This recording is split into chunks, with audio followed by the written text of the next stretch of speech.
Welcome and good evening. Welcome to our first Housing Justice Forum. It is so exciting to see this space fill with folks. We are really happy to be with you all tonight. My name is Asale Sol. I'm the Executive Director of Urban Homeworks. For those of you that are newer to our organization, we are a 26-year-old affordable housing org that works in both affordable rental and affordable home ownership. And we do that with community and with people at the center. So we also do community development, personal development, human capital development. We are gathered here today to talk about rent stabilization. And we chose this topic because there are various initiatives to get something about rent stabilization on the ballot in November. And we wanted to make sure, as a human-centered organization, that our residents were getting the same information that we were getting, that they were hearing the same conversations about this controversial topic in a lot of ways, rent stabilization. So really excited to be with folks and just really grateful for our panelists that have agreed to join us. It's going to be a really fun night. So with that, I'm actually going to go ahead and have our panelists introduce themselves with your names, your preferred pronouns, and the organization or the office that you are connected to. And I know that some folks, there's overlap there. So go ahead and introduce yourselves, and we'll just start with Ed. Sure. I can't seem to start my video, but my name is Ed Getz. I'm a professor at the Humphrey School of Public Affairs at the University of Minnesota and the director of the Center for Urban and Regional Affairs. And So Ed, we're just going to do introductions first. So we'll pop it to Sheila, and then we'll come back to you. Hey y'all, my name is Sheila, she, her pronouns. I am a renter in the central neighborhood and running for Minneapolis mayor. Awesome, thank you, Sheila. Kate. Hi, I'm Kate Knuth. I am running for Mayor Minneapolis and I use she, her pronouns. Thanks for having me tonight. Thanks for being here, Kate. And I was just trying to go through by the names I see at the top of this list. So Kanani, you are next. Hi everyone. My name is Kanani Omar. I use she, her pronouns, and I'm a housing organizer with the Harrison Neighborhood Association. Awesome, thanks Kanani. Jeremiah. Hi, Jeremiah Ellison here. I am the city council member for Ward 5 here on the north side, and I use he, him pronouns. Awesome, thanks for being here. Chloe. Hi, Chloe, she, her pronouns. I'm the organizer with IX, or Renters United for Justice, and I'm also on the board as well. Beautiful, beautiful. Lisa. Hi, I think I also need a host to turn on my camera. It looks like it's turned off that way, but I'm Lisa Bender. I am the council member for Ward 10, where 80% of folks rent. I also serve as the council president this term, and I use she, her pronouns. Thank you. Awesome, thanks so much, Lisa. And I just want to make sure I did not miss anyone. Beautiful. So this conversation is for you, the audience. We are looking for you to engage. The chat is lively. I will be checking the Q&A box for formal questions. If you want to be anonymous, that's perfectly fine. I will ask the question for you. Otherwise, we encourage you to use your voice and speak directly to the folks working on this policy. We're going to go through a flow where Ed's going to start us off with some foundational data, just to get us all grounded and centered on the same information. And then we'll hear from Councilmember Lisa and Councilmember Jeremiah on the work that's happening on the city council level and kind of that history of their work. Then we'll move into a conversation with our community organizers that are doing work on the ground. We'll pause at that point, and then we'll look specifically to you, the audience, for your questions, comments, feedback. We're doing the flow this way because there's a lot of folks in the space and we want to make sure everybody gets a chance to speak. At that point, we'll turn to our mayoral candidates, Kate and Sheila, to give them an opportunity to kind of respond and reflect on the things that they've heard in the room and share their vision for affordable housing as it relates to rent stabilization. And just for full transparency, we invited all the mayoral candidates to this event, and we're grateful that Kate and Sheila accepted. So thank you so much. I will just be honest and say that Mayor Fry also agreed to be here, but got pulled into some pretty important work at the last minute. And so we respect that and thank him for the work that he is doing tonight. So with that, just going to ground us in a little information. So a couple things that we know about our city. As I say these data points, Emily is going to just pop them in the chat with links so that you can have this information yourselves going forward. What we know about Minneapolis is that 52% of the city is renters. What we know about those 52% members of our city is that nearly half of them are cost burdened. So nearly half of the renters in the city are spending 30% or more of their income on housing.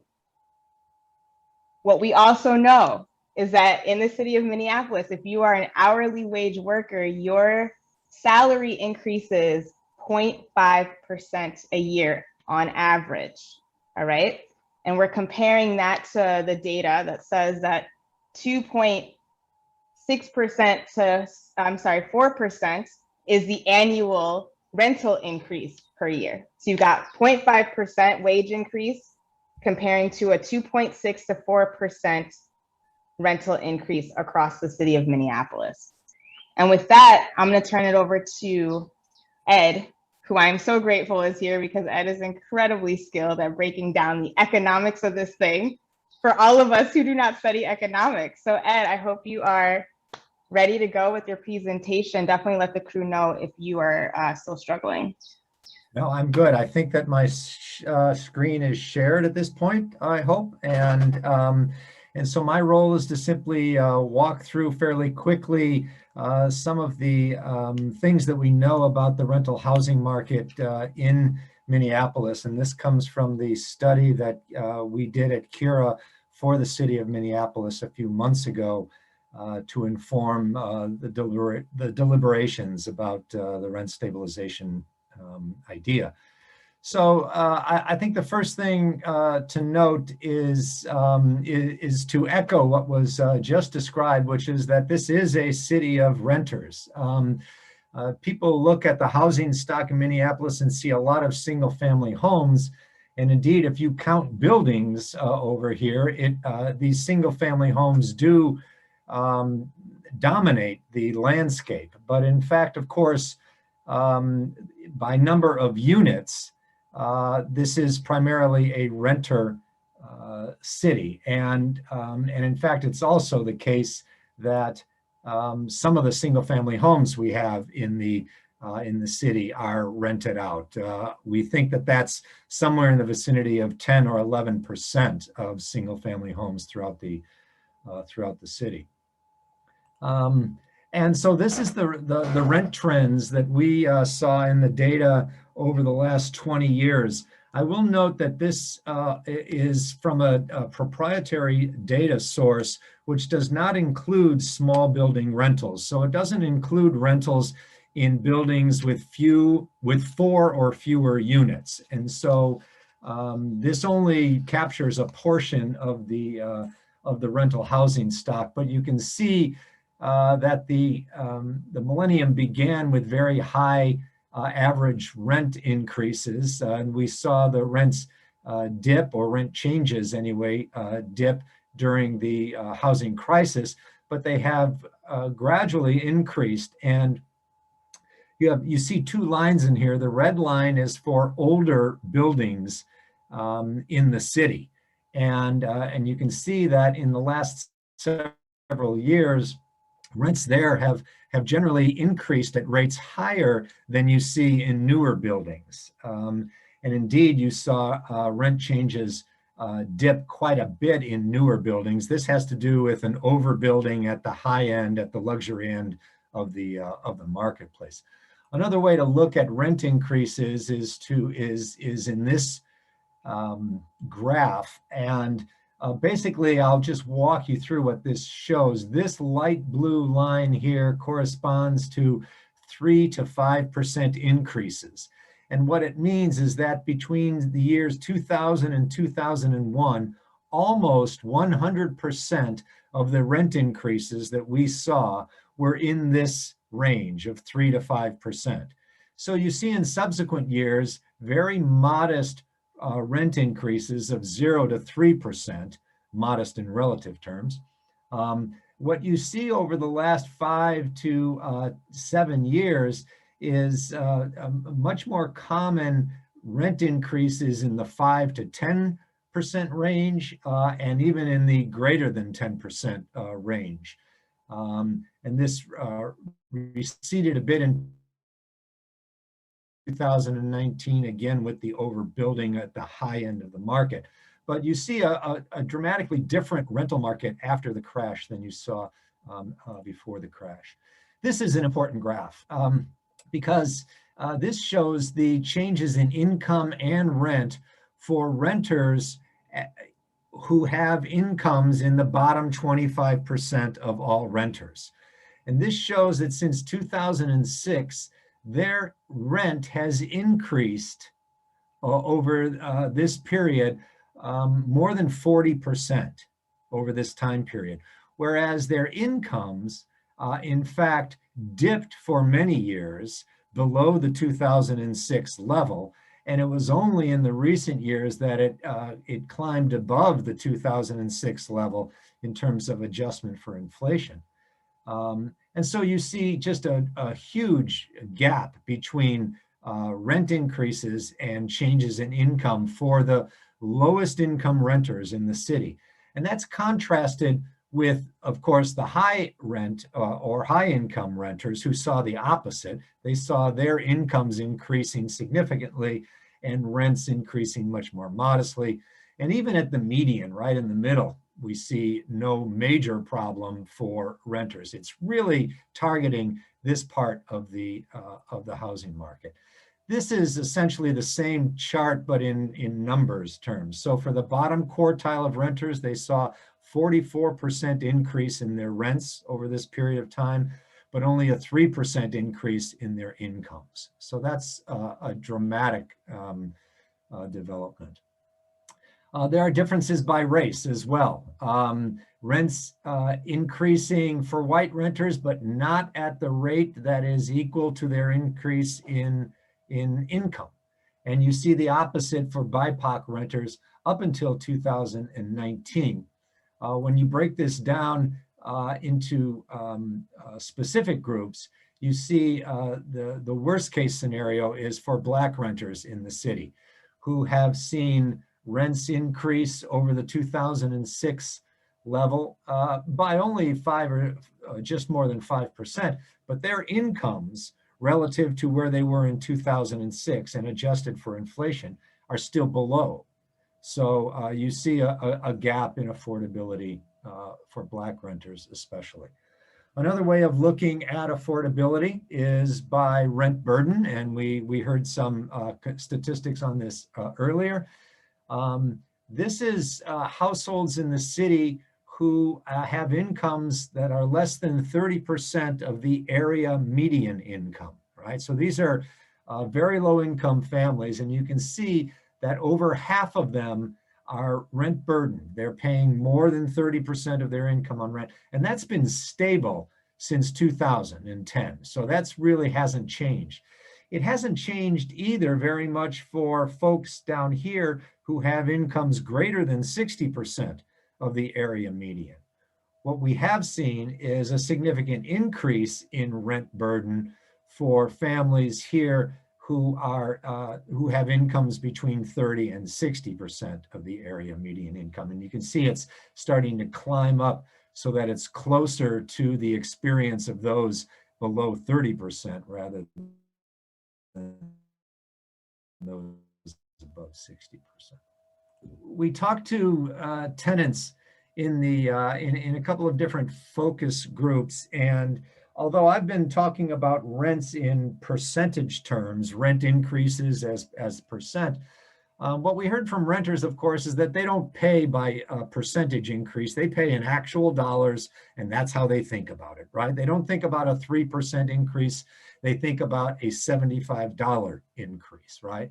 And so for those families, and especially families in larger units, even what renters or either, excuse me, even what landlords and other realtors might consider moderate rent increases, like 3 or 5%, are really difficult for families to meet, especially when their incomes are lagging behind. We heard from renters who experienced multiple rent increases in a single 12-month period. And we heard from renters that a lot of the costs that they are on the line for on a monthly basis go beyond rent. They talked about landlords using fees increasingly, fees for online payment of rents, fees for the use of laundry facilities, for parking facilities, fees for this, fees for that. So that the actual cost is well beyond what you see in rents. We heard significant concerns about maintenance, repairs, and the responsiveness of landlords. This was especially the case for landlords who are not local and investor landlords. We heard concerns about being able to stay in the unit because of rent increases, but we also heard concerns about being able to find other units if they can't stay in their unit because of rental increases. So there's a lot of angst, there's a lot of anxiety out there in the rental market, and it really is focused on those income areas that I talked about before. And I'm out of time, and luckily also out of material. Thanks so much, Ed. Really appreciate that. And I will definitely have questions for you, even though I don't see any in the Q&A box. Just a reminder, y'all, to please pop those in there. You are why we are here. I'm now going to turn to our City Council folks that are in the space, Lisa Bender, City Council President, and Jeremiah Ellison, representative for Ward 5. They have been leading the initiative in the council to get rent stabilization on the ballot. So actually, Lisa, I'd love if you could start us off and talk through just the process for the City Council, kind of where you all started and where you're at today. Yes, thank you for having us. I think both of us could talk about housing for hours. So I'm going to be as brief as possible, and then we'll welcome questions. I think I'll start with a bit like of a higher level context and then kick it to Jeremiah to talk more about the specifics. So I've been on the council. This is my 8th and last year. I'm not running for re-election. So I want to download all the things I think are going well, so you can keep fighting for them and making sure they stay that way. And then there's a lot more work to do. I think we've done a lot better job as a city of relying on experts like Professor Getz and really getting data and information to inform housing policy decisions, and to also redefine what we mean by experts and really center people in our policy making and value the expertise that people have living in our city, experiencing our rental market, experiencing homelessness or displacement, and valuing that expertise just as much as the data. And I think that's really important value to keep moving forward, especially as we get to the things that for some reason are controversial, even though they're really just about basic fairness. So back in so during my first term on the council, we had a lot of political resistance, especially to stuff that was designed to help renters. So elections matter a lot. We got this amazing new council with leaders like Councilmember Ellison in 2018. We started churning through a lot of policies really quickly this term. We adopted the Minneapolis 2040 plan, which has a huge package of housing policies. Some got a lot of attention, but it is really a very comprehensive approach to housing. We allowed more housing near transit, but it has to have affordable housing as part of it. We are adopting renter protections, like limiting look back of how much a landlord could look back on eviction or criminal history, barring landlords from discriminating just on credit score, limiting all the fees that landlords are charging in some apartments.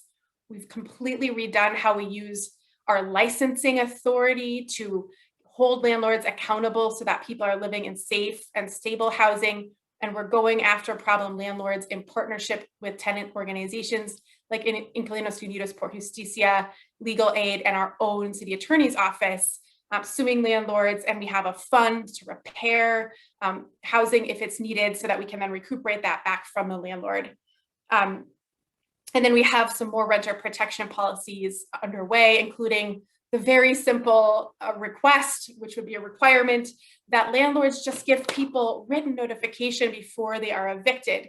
We are one of only a handful of states in the country where you can just be evicted with no notice. Folks, I'm sure know a lot of the ramifications of this, but one of them is that once you have a UD on your record, it's really hard to get into housing. We've done some work to try to, limit that damage, but if we're preventing it in the first place, then we're all better off. So we are working as well to get right to counsel so that tenants have legal representation in housing court when they're facing eviction, written notification of eviction, and then the rent control ordinance, so this will be a two-step process, and then I'll kick it to Jeremiah to talk more about rent control and TOPA. So under state law, again, Minnesota has really terrible laws for renters. We're out of sync with the rest of the country in this area. We have to go through a two-step process in order to even consider a rent control policy in Minneapolis. So we have a proposal to amend the charter so that a future council or future people in Minneapolis could propose a policy either by ordinance or petition. And so I just wanted to underscore how much, I think rent control is a really important tool.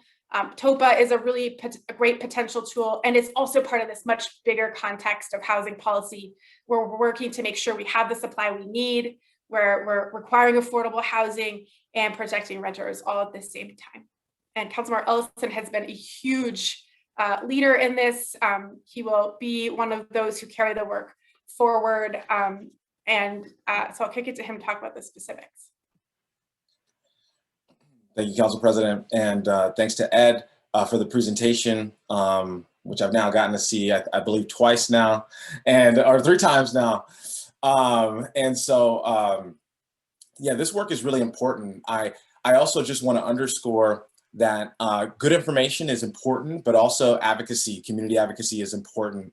I see folks like, you guys are going to be hearing from people like Chloe, which, is going to be like, much more valuable than hearing from me. And I see Kanani on the call. And I remember when I first stepped into office, my first year, and I mentioned rent control in a room full of city staff, and it was just like everybody bursted out into laughter, right? Like this was a policy that was never going to happen, right?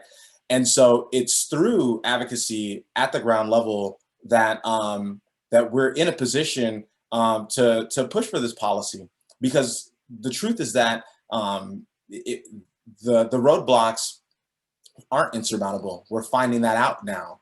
But when I first came into office, we were told it's insurmountable. We can't move forward in this policy. So the Council President, as the Council President said, we've got basically a 2-step process here in the state of Minnesota. I think some folks are going to try to make it seem like it's more complicated than that. And while it's certainly not ideal, it's not more complicated than that. We need permission to pursue a policy, and then once we get that, we get to pursue the policy. I saw that there was a question in the chat that asked if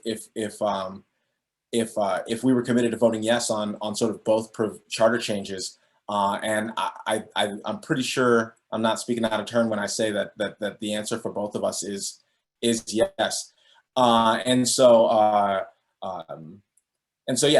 we're going to push to make sure that people can have the option to do a ballot initiative through a signature campaign, and we're going to make sure that the council has the ability to write an ordinance. I think both pathways are really important, and I think while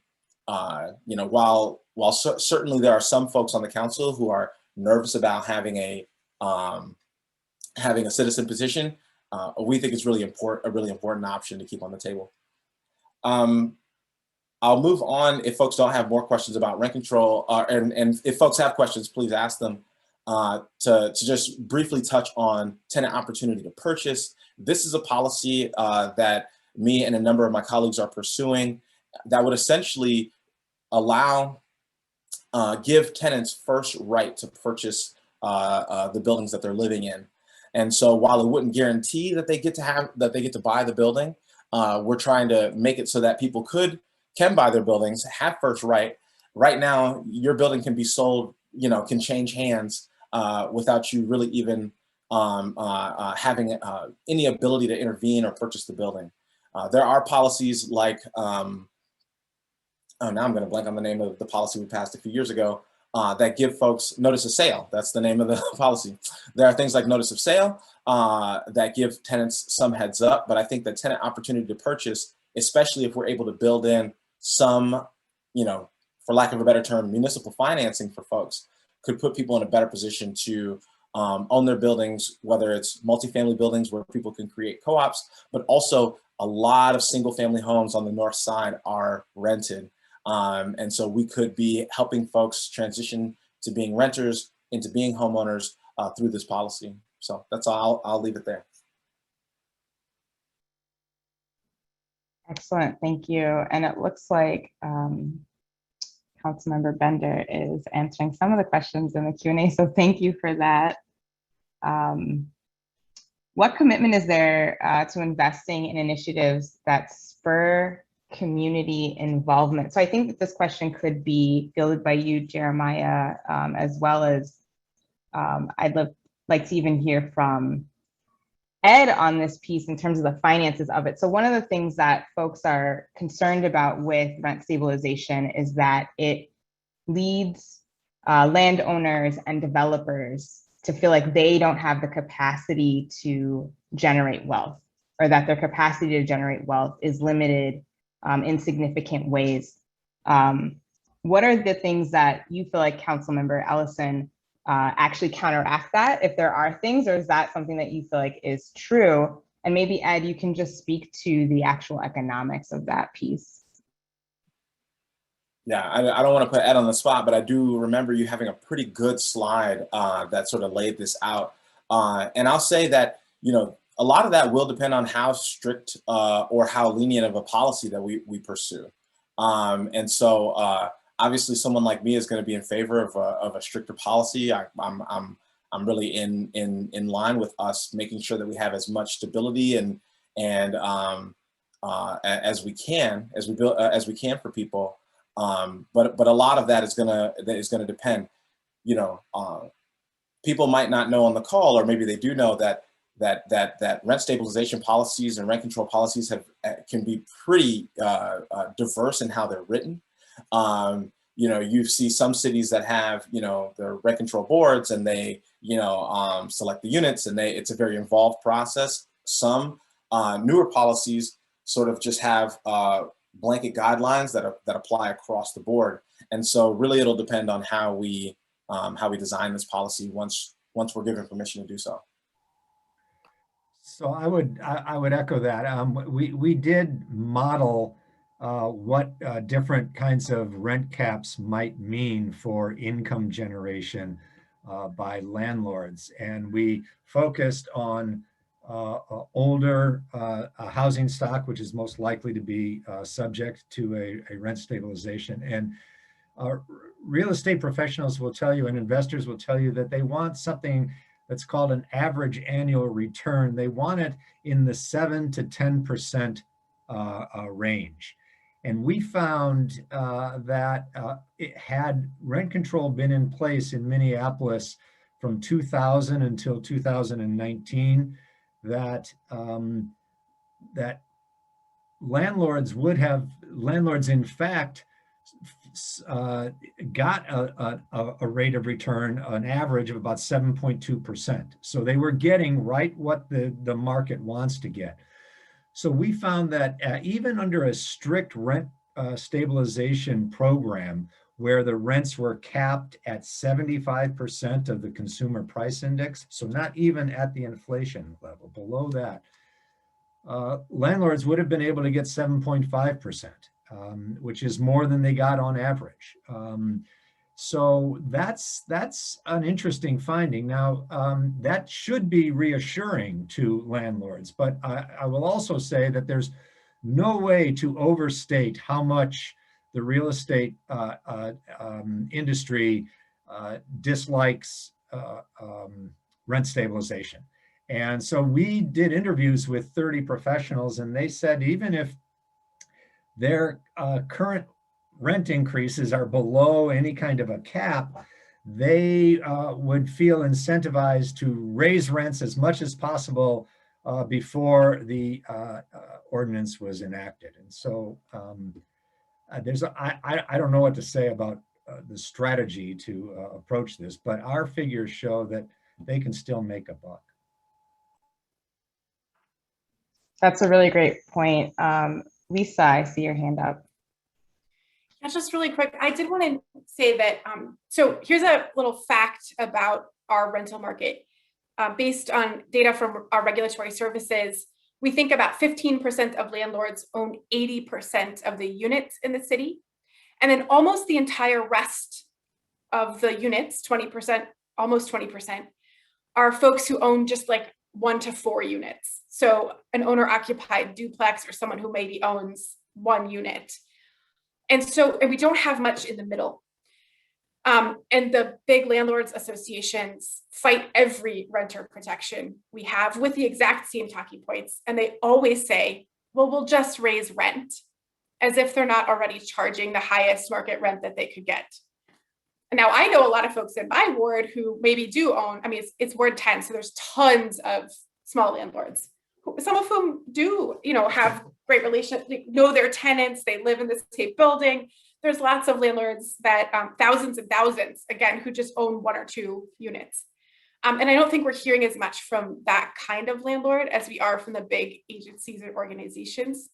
And so I think, I guess I'll just say, I'm always looking for compromise, or how do we kind of like find common ground. I just don't think there really is a lot with this big landlord organizations. They've just really fought against common sense changes. And so I think on this issue, we just do really probably have to keep pushing and just make sure that policymakers are, not trying to compromise, like some people think this and some people think this, so this is the middle, but really think about what is fair.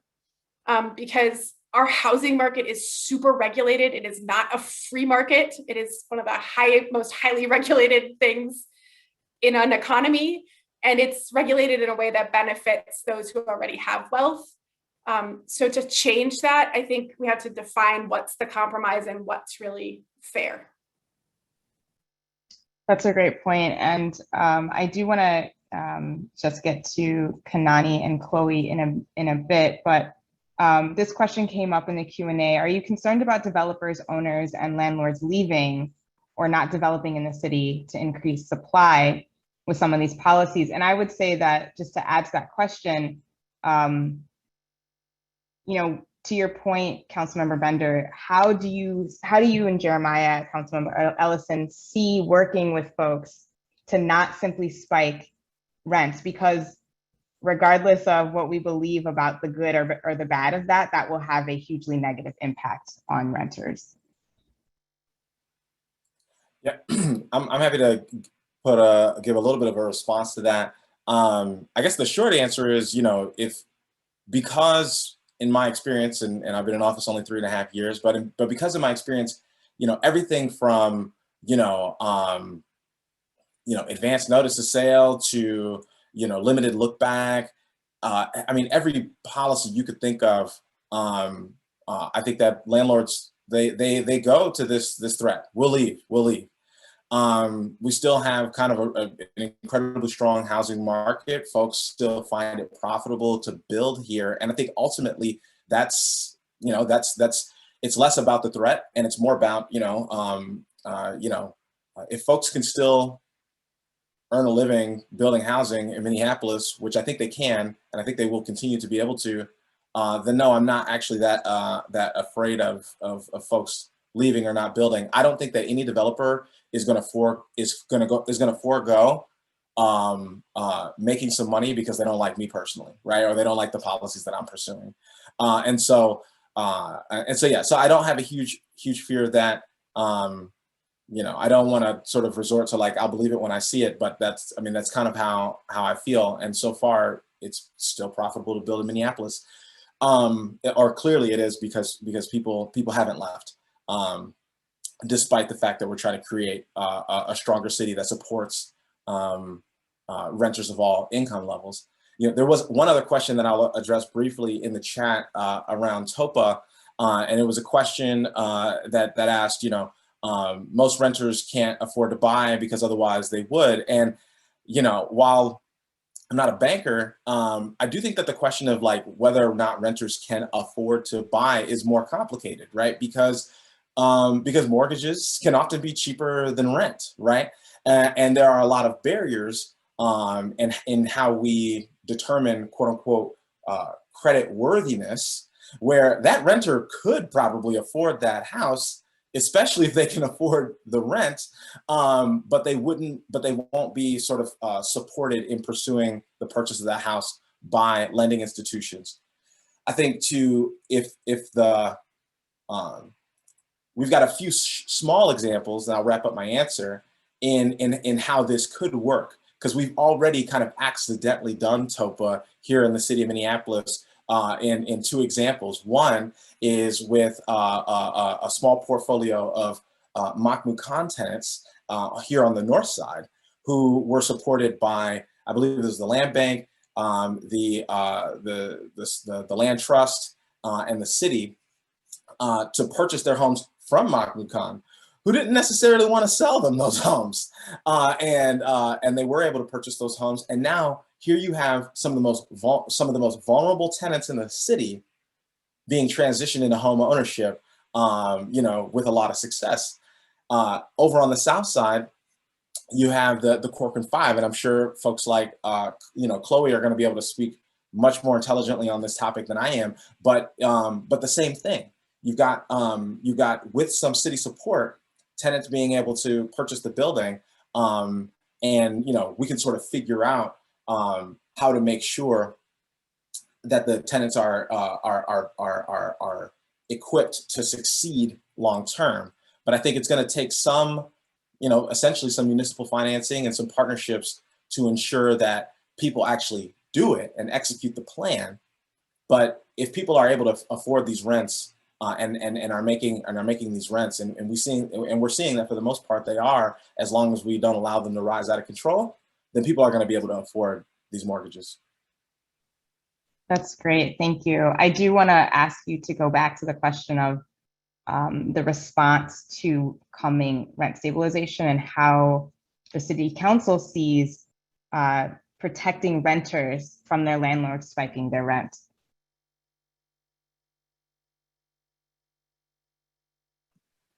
Sorry, so the question is, how are we protecting renters from, or was it the question around control versus stabilization? Is that the question you're referencing? So how, if we know that landlords will raise the rents when they see rent stabilization ordinance coming, that's a problem regardless. So how does the city council see working through that piece? Right. Well, you know, I think, Lisa, did you want to jump in here? Yeah, I maybe said that. I mean, I think I didn't mean to overemphasize the number of landlords who I think are charging below market rent.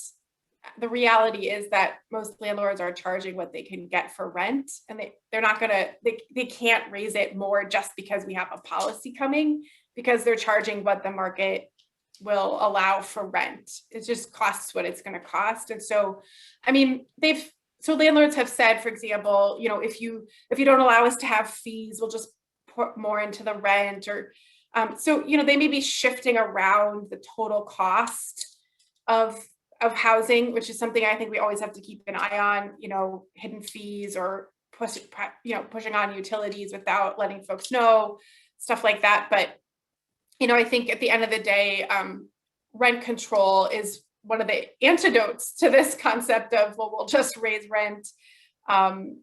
You know, especially, you know, I think we see this so much in Ward 10 in the time that I've been in office.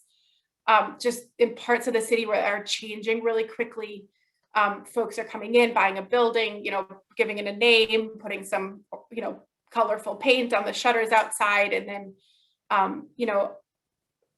forcing out families who've lived in the building for, years with their kids, who are in the schools, or seniors who have lived in the neighborhood for 20 years. Just because folks are renting doesn't mean they're not in a neighborhood for a long time. It certainly doesn't mean they don't want to stay in the neighborhood for a long time. And so I think rent stabilization is a really important part of this toolkit, because it says you just can't, charge an unlimited huge increase all at once out of the blue. And again, in Minnesota, with no notice. So too many times I've heard families say, I've got, my landlord said I have, a few days to decide if I want to stay here and pay hundreds more per month rent, or like find a new place. Again, families with kids in the schools, folks who have roots in their community. And so that's what we're talking about when we're talking about limiting the increase of rents, is to say you just can't, there's a cap. There's not an unlimited amount of rent increase that you can do each year. Jeremiah, did you want to add to that, or? No, I think that, I think that the council president answered it pretty well. You would have to assume that most landlords in the city are already arbitrarily not charging the max that they could get. And I don't think that there's any evidence or any reason that we would make that assumption. If they're saying we'll jack up the rents to however much we want, then they won't make any money, because they won't have any tenants, right? At some point, if you jack up the rents too much, you won't have any tenants. And so I think that the threat would assume that they're not already charging at the top of the market. I also think, just super quickly, that, I said before that a lot of the associations, or the sort of advocates for developers or landlords, have talking points that I don't think are really true. But when we talk one-on-one with developers and landlords, we get a ton of information that we can use to shape our policies. And I found that a lot of property managers or landlords, large and small, are really willing to share their best practices and their business practices. And developers helped inform our inclusionary zoning policy, which requires affordable housing, by giving us their pro formas. So we get a lot of great information from those who are willing to be part of the conversation. And I think it's just, those associations they're advocating, they're advocating on principle. They don't want more regulation, and that's okay. They can do that. But I think we just can't orient so much to that we forget about that the playing field isn't even to begin with. And so a compromise isn't, developers association is saying this and renters are saying that, and then we're going to meet in the middle. I really don't think that's actually a compromise on most of these kinds of issues. Thank you so much, Councilmember Ellison and Bender. We're going to hear some of the work happening in community. Kanani, I'd love for you to kick us off with the efforts that you're doing to inform folks about rent stabilization and push that legislation forward. Yeah, thank you. And thank you for the discussion tonight. This has been also, I feel as though I'm in these discussions around housing all the time, and it's kind of refreshing to hear some of the things that community is seeing on the outside play out within City Hall. And yeah, it's been an interesting year. So Minneapolis United for Rent Control is a coalition of community organizations, faith groups, housing advocates, and renters. We have been working together basically just to raise public awareness about these charter amendments. I think Council President Bender mentioned there are two separate ones that are going to be, hopefully will be on the ballot in November. I know that process is still unclear because they're currently at the Charter Commission right now. And with the two pathway forwards, Merck is really hoping and really advocating for option 2. So St. Paul currently is in the process of implementing rent control in their city. They have a policy that is really tenant-centered. There are things like universal rent control on all properties, so single-family homes, large buildings, capping those rent increases at a maximum of 3%, not allowing for these corporate loopholes that we're seeing in cities like New York, Los Angeles, San Francisco, and really making sure the policy is centered to benefit renters. Rent control really, I don't think, even though the presentation was very data driven and there was a lot of information, rent control is really simple. It's just stopping price gouging, allowing people to have housing stability. It stabilizes communities. I think there are renters who absolutely, if they had the option, they would not allow themselves to be displaced. And this gives them the power to stop that. I think there are a lot of small landlords who are supportive of this policy as well. Many of them are part of this coalition. They like their neighborhoods, they love their long-term tenants, and they don't like what's happening in terms of these people being pushed out. So we're looking forward to have the opportunity to put our own policy platform or policy ordinance on the ballot and let voters decide. And that's not necessarily because there aren't strong housing advocates like Councilmember Ellison and Councilmember Bender, but there are council members who are just not interested in solving this crisis. They're not interested in doing the bold decision-making in terms of you taking a stance of we need to put renters first and not make this a compromise between the landlord lobby, the corporate landlord lobby. How do we make them happy and also just displace a small amount of renters? So to have that bold vision, I think it needs to be within community and community leading those efforts. We have seen wonderful policies that would be changing for Minneapolis, like TOPA, get stalled out. Even with 4 authors, we're not able to get something like that at the city council right now. So I think Merck, as well as people on this call, probably can agree that if residents of Minneapolis had the choice, they absolutely would vote for a strong rent control policy. I know that we're getting close on time, so I'm going to pass it to Chloe, but I'm happy to answer more questions about what exactly our policy platform is, and I can definitely put our website in the chat. That's perfect. Thanks, Kanani. I actually have nothing to add to everything that was said, and I'm shocked because I normally do. But wow, you all of my panelists, co-panelists have touched on everything about rent control. But I will say, like, some of the things that we're doing on the ground, there's a lot of door knocking, there's a lot of flyering, there's a lot of petitions out there to get folks to sign on to rent control because rent control is necessary. If housing is truly a human right, we need rent control. Like, that way it'll stop displacements. I know at one point last year, probably around this time, maybe me and my neighbors would have been displaced from our homes, so that's why this is really important. Let's open it up to questions if that's okay, because we are pressed for time. So, Absolutely. Thank you, Chloe. Kanani, you mentioned the difference between the ordinances that you're working on and the city council ordinance. It would be great if city council members that are present could just kind of talk through what you're proposing. And Kanani, if we could come back to you to hear what Merck would be proposing. Are you asking what we're proposing in terms of the content of your ordinance? I don't think that we're there yet. I think we're hyper focused on trying to get the possibility of rent control passed, right? There's that 2-step, we need the permission, and then we can draft the policy. And I think that we're very much pursuing that permission phase. And to that end, there are 2 aspects of it, which, this has been said already, but just to make it clear, one is to give the mayor and the city council to adopt an ordinance or put something on the ballot. And then the other is to allow for community members to do a signature initiated ballot initiative that would then go on the ballot and be voted on. I'm supportive of both. The council president's supportive of both.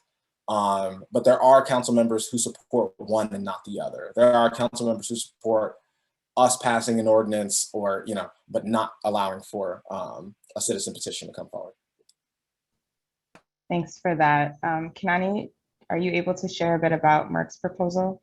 Yeah. And I think to Councilmember Ellison's point about there are some council members who prefer the process where it's just with city council who is able to influence and craft this policy.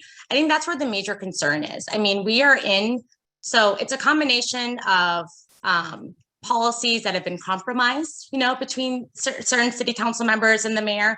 There's inaction that's kind of led to this housing crisis. So I think there is, like, understandably, distrust within community of what rent control would look like if allowed to go through this policy process with some city council members who, some of them are very friendly with developers. Some of them have no problem in weakening this out, carving out exemptions, and turning it into a rent control policy that's ineffective. And then they'll point to it and say, look, rent control doesn't work.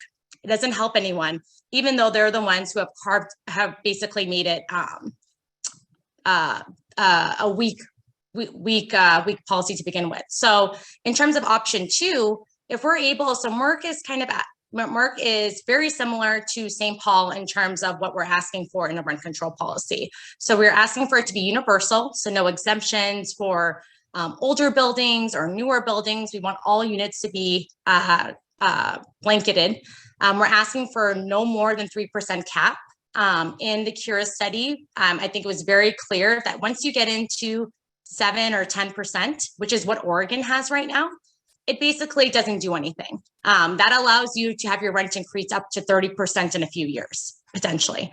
So we're asking for a cap at 3%. We are also looking for it to be, have a renters board, like Jeremiah mentioned, and have it be well-resourced. We want this is a renter majority city, and we don't have enough renter advocates who have power in City Hall to actually influence. So in Berkeley, California, there is it's city funded, it's a renters board, and they're able to have tenant counselors within their jurisdiction. They have resources to really make sure that all buildings are in code, and they're able to act as an advocacy group to City Hall with city money.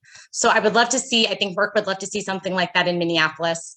And really just kind of center community in this. The solutions of how to deal with this housing crisis are within our neighborhoods. There are many people who live in these neighborhoods who know how we can get to a better place. So I think I will leave it at that. Yeah, that was great, Kanani. Thank you so much. Jeremiah, it look like you might have a response to that?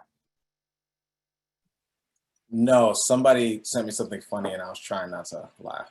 So, but I agree with I concur with Kanani. Awesome. All right. So Shirley Heyer has asked a question, and Shirley, I apologize if I misspoke your name. Will you actually go ahead and unmute and ask your question to the panelists?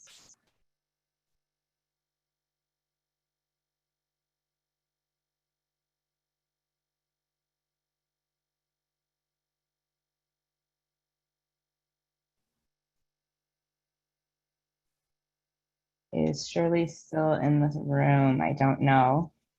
Sorry, so it looks like she might have dropped out Okay. by accident. Okay, so we'll hold that question. Hopefully she can make it back into the space. As it is 7 o'clock, I would love to turn the conversation to our mayoral candidates, Kate and Sheila, to kind of respond to what they've heard this evening. And so Sheila, we'll go ahead and start with you, and then Kate, we'll pass it on. Wonderful. Thank you so much. Hi, everyone. It's great to be with you today. I am so excited to be having this conversation. So my name is Sheila Nejad. I use she, her pronouns. I'm running for mayor of Minneapolis. And I'm running for mayor because I believe that the best solutions come from people who are leading change on the ground. So like a lot of people in this room. I have been a renter for 12 years. I moved to Minneapolis 12 years ago, have been a renter ever since, and have lived all over the city and have experienced firsthand a lot of what we've heard today. There was one time I had to move 3 times in 1 year because my building got sold, and then I moved somewhere, had a bad landlord, and then moved somewhere else where I was staying with friends off a lease because it was the only place I could afford. And then all of a sudden they didn't want a roommate anymore.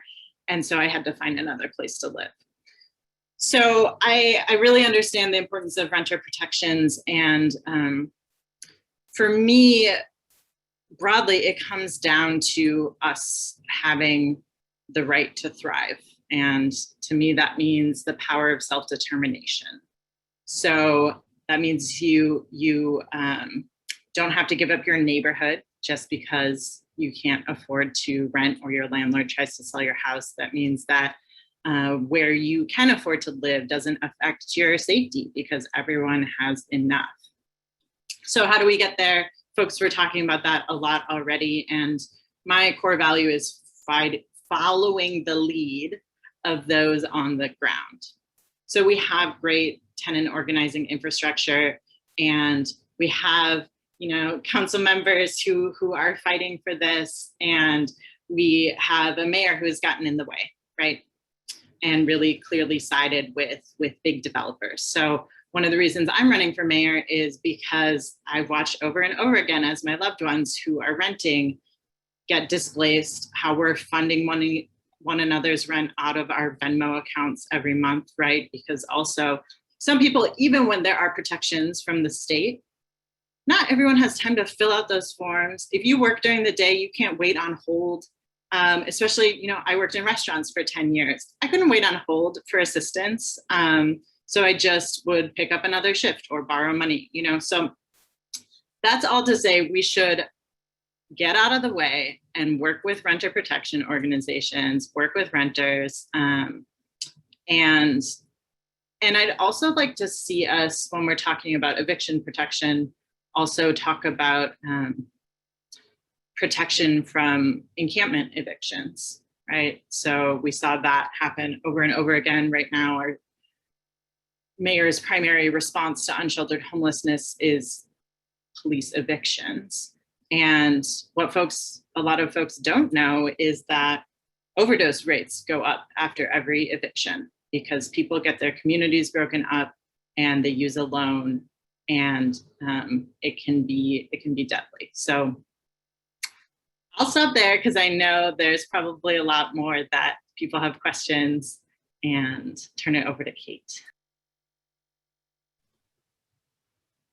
Great, thank you. Well, I'm Kate Knuth, and I'm running for mayor of Minneapolis because I think we need to navigate this historic moment we're in to make it an actual turning point towards a city that has justice, that has safety and security for every resident, and that is resilient in the face of climate change. And I'm a mom, I'm a climate strategist, I'm a small business owner, I'm a former 3-term state representative. I have worked in various levels of government over much of my career, including the University of Minnesota. And when I talk about the vision of the city, I imagine and I know that we in the city deserve to have and can have, if we work together toward it, housing is a basic foundation of it.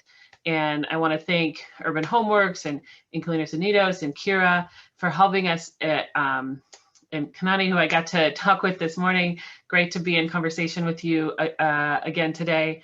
I think it's so important for us to come into these spaces to be able to really dig into the details of how to make these policies work to actually deliver on the promises of affordable housing for the people who need it. And when I think about this work and how I would approach it as mayor, it's 2 big values. Well, one is a value and one is an understanding of reality. The first value is housing is a basic human right, and it's the foundation of stability and security for every person in our city. The other is that we are in a housing crisis, and it's gotten worse over the past few years, and we can't wait any longer to take even more significant action.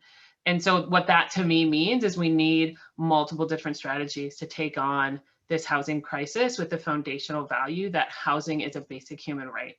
And we've been talking a lot about renter protections and TOPA and rent stabilization and rent control, but it's also important, I understand that part of it is we need more housing, and we need more housing that is deeply affordable for our lowest income residents, and that actually meets the needs of the people in our city across race and ethnicity and age and ability. And so as mayor, I would make that a key part of our housing policy. And, that's investing in affordable housing. Yes, that's making sure we're increasing housing investments like through the 2040 plan. And I support significant increases in public housing investment. I support a public housing levy in the city of Minneapolis to help us maintain the public housing we have and to make sure we can have more, because it's deeply affordable. It's not connected to area median income, which has a whole host of issues in terms of us actually making sure that housing is affordable. It's actually tied to the income of people in the housing. And so I also support renters and many of the things that that we've talked about here tonight, and doing so in a way that doesn't push out small landlords. Like, we've heard the statistics already, 50% of residents are city residents are renters. Half of those are rent burden. So I support rent stabilization. I support rent control. I hope to see both options on the ballot. And to me, it's like the basic combination of giving people the opportunity to have more control and security over their futures and their neighborhoods and their families. I also support tenant opportunity to purchase.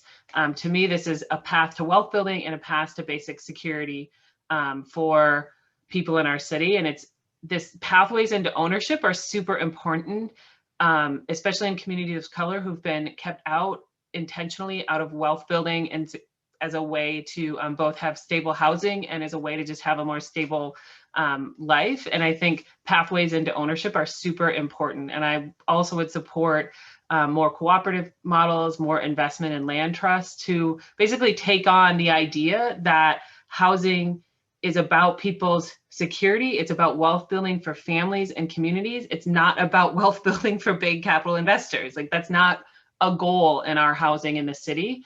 And so that's why I support these different policies, and would be actively working with council members here on the call and other council members who are supportive of this work. And then, there's a couple big crises I also think we need in addition to the increase in rent.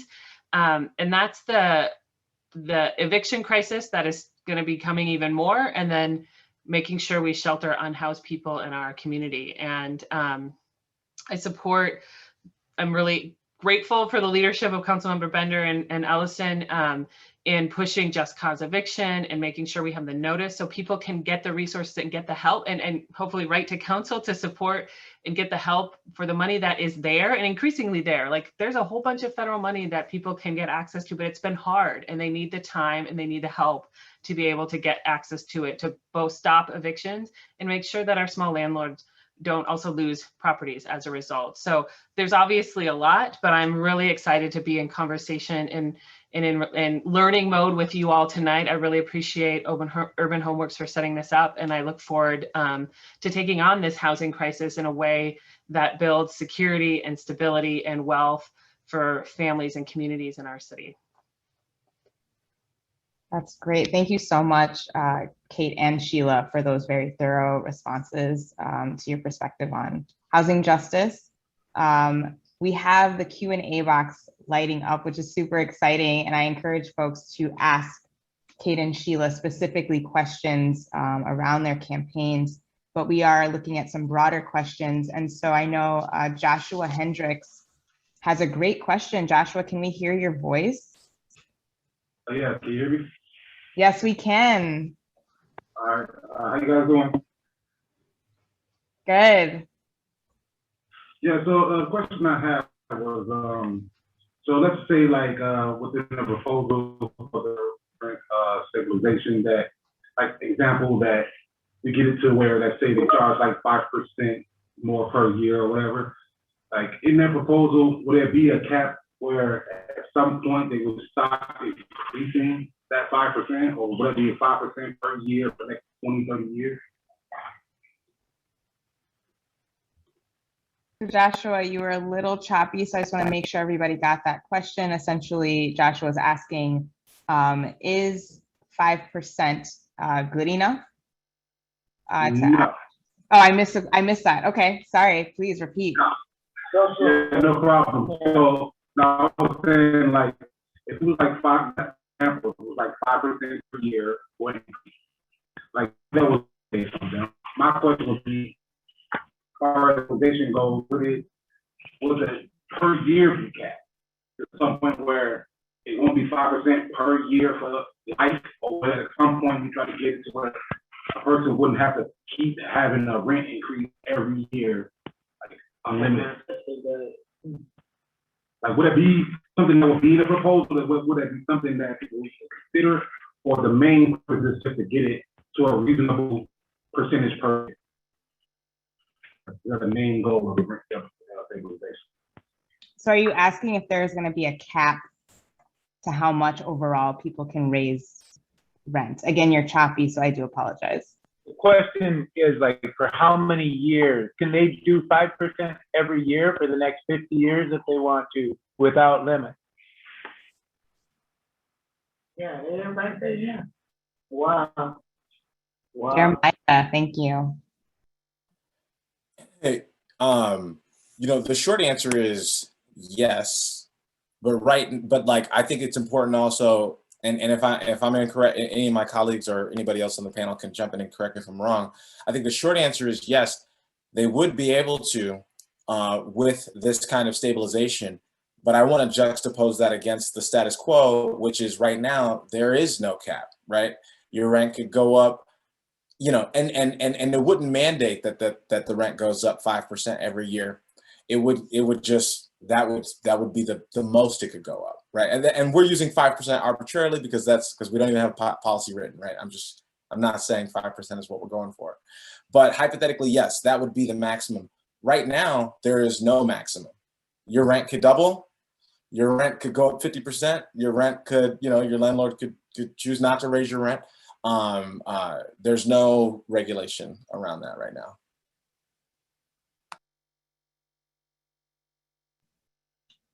Thanks for that, Jeremiah. Do any other panelists want to respond?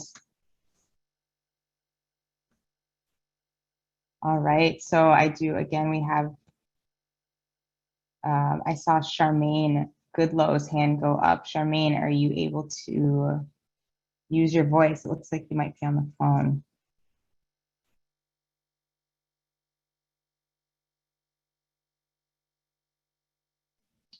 Charmaine, we can't hear you.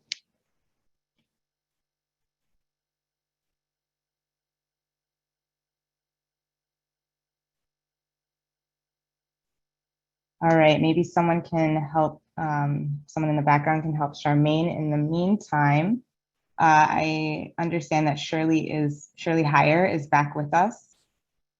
Are we able to give Shirley Heyer access to speak?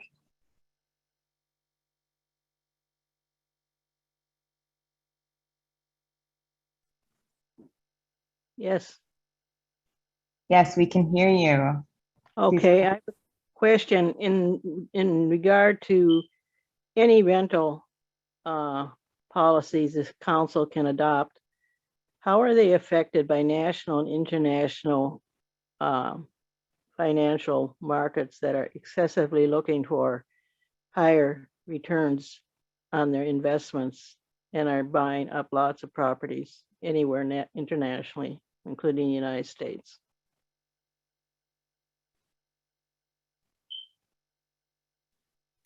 I get offers all the time for my duplex. We'll give you cash in 2 days, anytime you want. That's a great question. Kanani, are you wanting to respond to that? I don't know. I know there's a couple people that unmuted, but I just wanted to offer that that is a very real thing.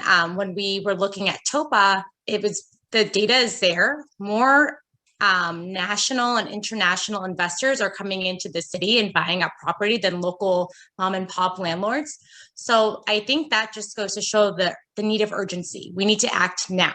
It is not just our neighbors who are landlords who are continuing to be investors in the city. We have people who are trying to extract wealth.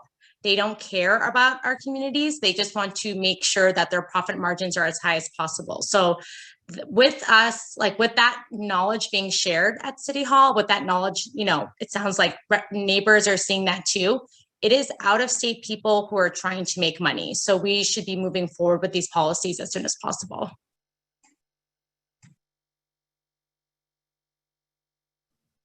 Any response from council members? Yeah, I think that's exactly it. We haven't really identified a lot of ways in policy to stop this phenomenon or slow it down. So really empowering our local community to own, to keep ownership here, to empower renters to purchase their building. I think, I've thought for a while that, knowing we have a pool of thousands and thousands of people who own 1 to 4 units, there's probably a pathway to create some wealth there, like in local businesses, our local community. Maybe you're a small landlord, you own a duplex in Ward 10 or on the north side, and maybe you can buy a couple more properties, keeping the ownership local. And I think, we have funding set aside to preserve affordable housing. So to me, it seems like a good, I've always thought that if we focused some of that on the smaller landlords and created some tools for those very small landlords to maybe become a little bit bigger, instead of having our community bought up by giant corporations from very far away, that there's some possibility there for some entrepreneurship or, wealth building for our local community. Absolutely, thank you. I am trying to balance the participants with hands up and the Q&A, so please bear with me. I see that we have a hand up from someone that just says participant. Lindsay, are you able to elevate the participant that has their hand up?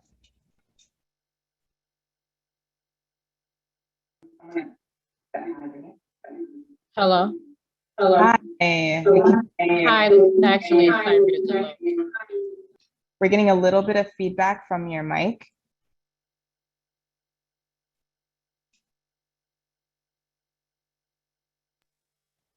Can you hear me now? That is perfect. Please go ahead with your Okay, question. I'm actually Cyrita Goodlow. I couldn't log in at first. I guess I don't know what was going on. But my question was, what programs do they have set in place for those who are actually already renters and don't want to have their rents hiked up? And for what, I forgot who just was saying something because I was trying to log in, but keeping it local basically, and that's a good idea. Like keeping it local because their agenda would actually be with the people and for the people. So how do you set that in place? This is Lisa. So we have a tax incentive program that says if you're a landlord and you agree to keep your rents lower or stable, that you'll get a tax break. And I think targeting those toward smaller landlords of color, landlords in particular neighborhoods, is a smart way to leverage that money for multiple goals. We also have millions of dollars set aside for preservation of affordable housing, like the older housing types that we're all talking about in the chat. And so, we're usually partnering with a nonprofit organization like the Land Trust or LISC or one of the affordable housing organizations. And so, they're usually focused on bigger portfolios. So we try to help an organization buy, 200 units in a lot of buildings along Blaisdell and Whittier, but we lost out because we got outbid. There's been some, attempts to help nonprofits buy buildings. We were successful in helping IX and the folks who live in the Corcoran 5 buildings purchase their buildings. So, how do we use those dollars set aside to, to focus on local folks? And then Jeremiah can talk more about this, but we also have the homeownership programs on the north side where we started building triplexes instead of single family homes after the 2040 plan passed. And so now folks who are purchasing those homes not only have a home to live in, but they have 2 units that they can rent out for some income. That's nice. Yeah. And then the other thing I think, to add to that is that I think that TOPA would be a huge value add to that I don't want to say arsenal. I don't know why I can't think of a different word of housing policies that could help stabilize, and TOPA is tenant opportunity to purchase it would allow for tenants to have, first right to buy their home. Again, which wouldn't guarantee that you get it, but it would mean that, the home just can't be bought and sold from under you if you're living in it. That if you're living in it, your landlord has to give you first right to buy that home and give you an opportunity to buy it for, fair value. So that's the policy that we're currently working on and trying to pass. That's the policy that Kanani was I think, saying needs a lot of urgency, and I agree, needs a lot of urgency. And I gave a little bit more of an in-depth answer in the chat, or in the Q&A function as well, to sort of the status of TOPA. Thanks for that, those responses, Jeremiah and Lisa. As we are about 9 minutes out, I'm just going to try to roll through some questions here. So Michael Reed asked, what percentage of rental are tax shelters, and does this impact rent increases? I'm not sure who wants to take that question.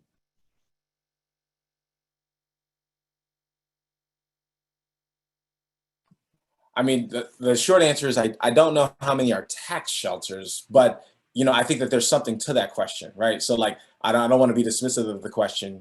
We've got these large corporations, and it's funny because as soon as you learn about one, like Havenbrook Homes, for example, you learn that they're owned by a larger company, Front Yard Residential, and then you learn about Front Yard Residential, and then you learn that that's owned by an even larger company, and you're like, okay, so we've got a shell company within a shell company within a shell company. What's going on here? Maybe nothing. Maybe there's something to it, but I think it's a valid question that we just don't have a lot of insight into. We certainly don't have the numbers for this market. We do know there have been studies of this phenomenon across the country, and these outside investors come and they grab up properties for a number of different purposes. One, some are milkers, right? They will milk a property for as much as they can get, so they're charging the maximum rents and not putting anything back into the building. Some are simply holding properties, waiting for the market to change, and they'll flip whenever they can. And third, some just hold these as collateral for other businesses, other investment deals that they have elsewhere. So what's common to all of those is that none of those reasons have anything to do with the benefit of the neighborhood or the residents who are in there. Absolutely, thank you. And if that person could follow up with us as well, we could dig into that data for you. We have a question from someone who's anonymous who asks, back to the issue of out-of-state investors. I think there needs to be some policy intervention at some point because low to moderate income buyers with more complicated financing can't compete. This person is curious to see more details on how many 1 to 4 unit landlords are out of state and how that limits local purchasing power. Ed, is this something that you're able to respond to at all?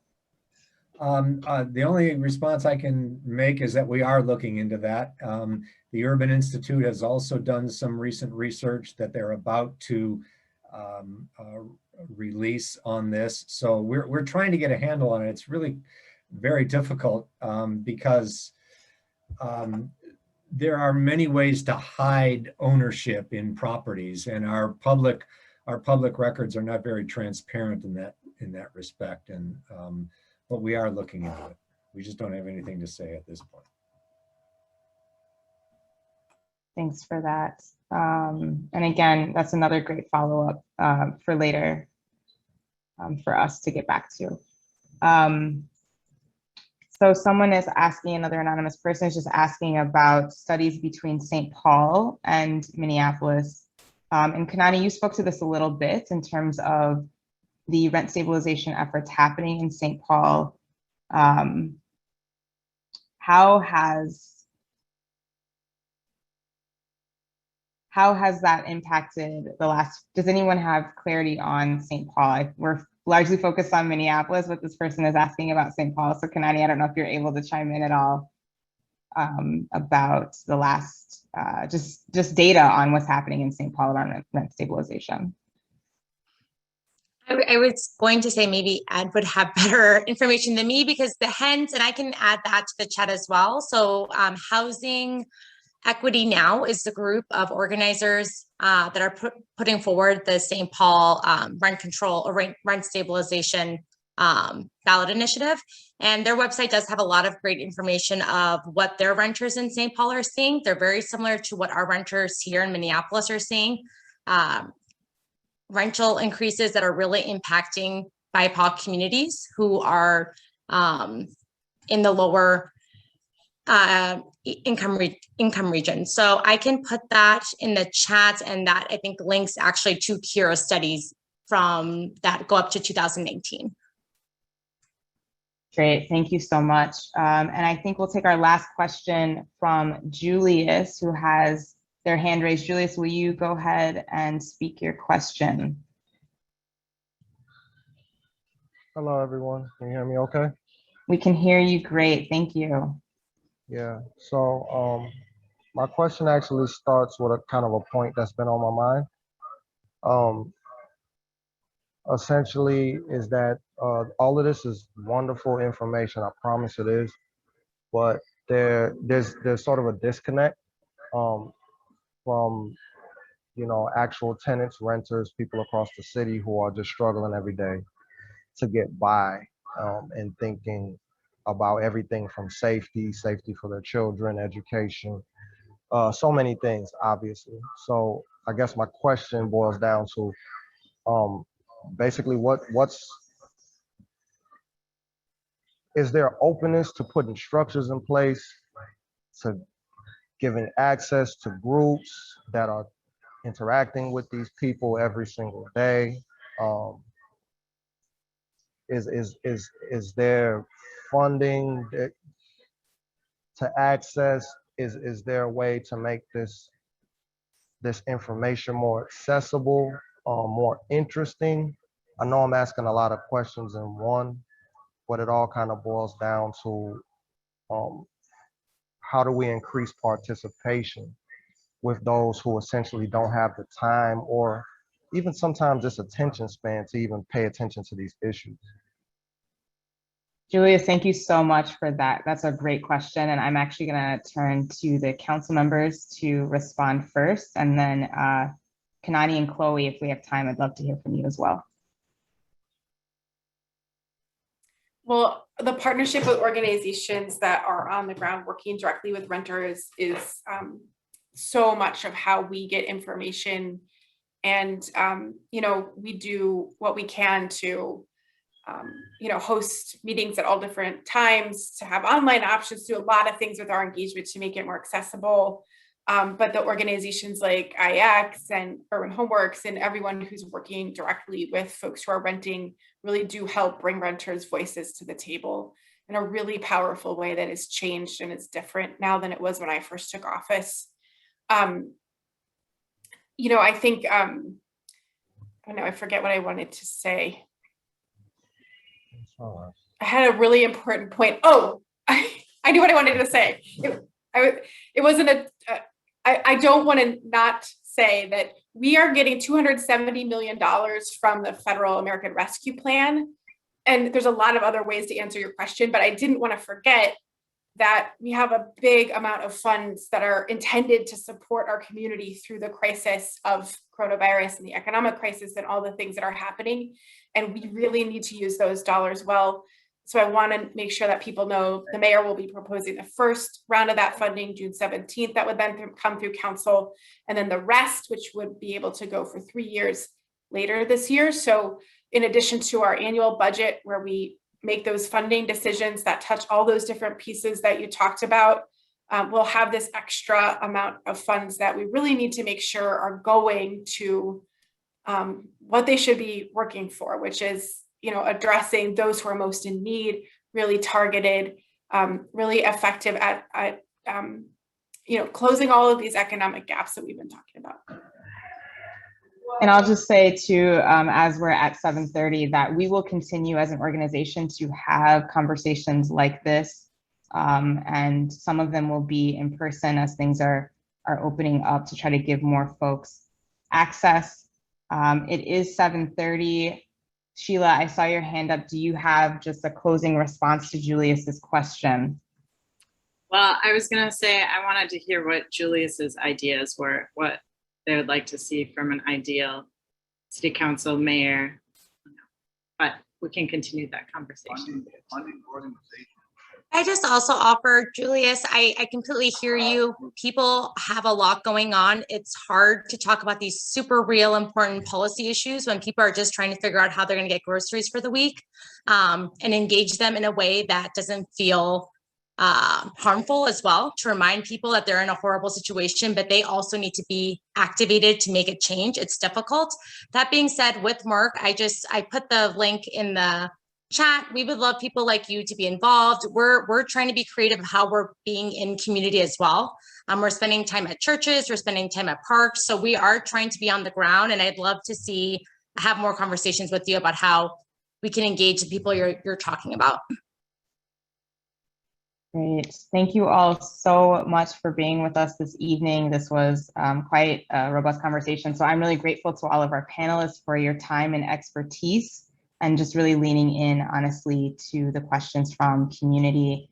And of course, community members, the folks in Urban Homeworks Housing, so grateful that you all were able to join us this evening. We do this work for our community, for you all. And so with that, I'm just gonna say good night to everyone. We look forward to doing this again soon. If you have any remaining questions, please do not hesitate to reach out directly. I believe Emily put a link in the chat to reach out to us. So have a great evening.